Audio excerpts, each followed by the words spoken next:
यह कहानी राजू नाम के लड़के की है जो अपने जीवन में बहुत संघर्ष करता है। राजू एक छोटे से गांव में रहने वाला एक साधारण लड़का था। उसके माता पिता किसान थे और उनकी आर्थिक स्थिति कमजोर थी। राजू का सपना था कि वह एक बड़ा इंजीनियर बने और अपने गांव का नाम रोशन करे। लेकिन उसके पास न तो पैसे थे और न ही संसाधन। फिर भी उसके मन में अपने सपने को पूरा करने की आग जलती रही। राजू ने स्कूल में हमेशा अच्छे अंक प्राप्त किए, लेकिन उसे पता था कि उच्च शिक्षा के लिए उसे शहर जाना होगा। गांव के स्कूल में पढ़ाई पूरी करने के बाद राजू ने एक प्रतियोगिता में भाग लिया जिसमें उसे छात्रवृत्ति मिली। यह उसके लिए एक सुनहरा अवसर था। उसने शहर के एक प्रतिष्ठित कॉलेज में दाखिला लिया। शहर में आकर राजू को कई चुनौतियों का सामना करना पड़ा।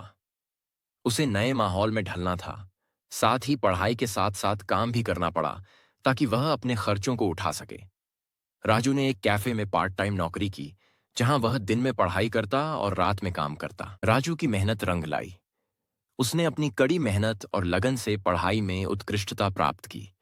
कॉलेज के दौरान उसने कई तकनीकी प्रतियोगिताओं में भाग लिया और अपनी प्रतिभा को साबित किया। उसके शिक्षक और साथी उसकी मेहनत की सराहना करते थे।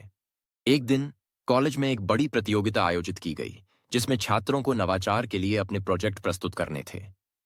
राजू ने अपने गांव के लिए एक सौर ऊर्जा से चलने वाला पंप बनाने का निर्णय लिया।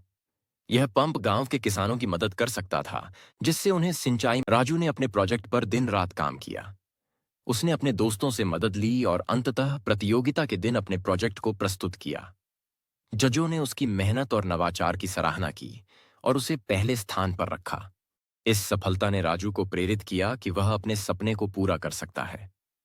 कॉलेज से स्नातक होने के बाद उसने एक बड़े इंजीनियरिंग फर्म में नौकरी प्राप्त की और धीरे धीरे अपने सपनों को साकार करने लगा। राजू ने न केवल अपने सपने को पूरा किया बल्कि अपने गांव के लिए भी एक मिसाल कायम की। उसने गांव लौटकर सौर ऊर्जा परियोजनाएं शुरू की, जिससे कई किसानों को लाभ हुआ। उसकी कहानी यह सिखाती है कि अगर आप सपने देखते हैं और उन्हें पूरा करने के लिए मेहनत करते हैं, तो कोई भी बाधा आपके रास्ते में नहीं आ सकती। सपने देखो, उन्हें पूरा करो। यही राजू का मंत्र बन गया और उसने साबित कर दिया कि कठिनाइयां केवल अस्थायी होती हैं, लेकिन सपने हमेशा जीवित रहते हैं। राजू की कहानी का सबसे बड़ा संदेश ये है कि कठिनाइयों और चुनौतियों का सामना करते हुए कभी हार नहीं माननी चाहिए। राजू ने अपनी गरीबी और समस्याओं के बावजूद अपने सपने को पूरा करने के लिए मेहनत की। उसने न केवल अपने लिए बल्कि अपने परिवार और गांव के लिए भी एक उदाहरण प्रस्तुत किया। संघर्ष का महत्व। जीवन में कठिनाइयां आती हैं, लेकिन उन्हें सहन करना और उनसे सीखना आवश्यक है। सकारात्मकता और धैर्य। मुश्किल समय में सकारात्मक रहना और धैर्य बनाए रखना महत्वपूर्ण है, क्योंकि अंततः मेहनत का फल मीठा होता है।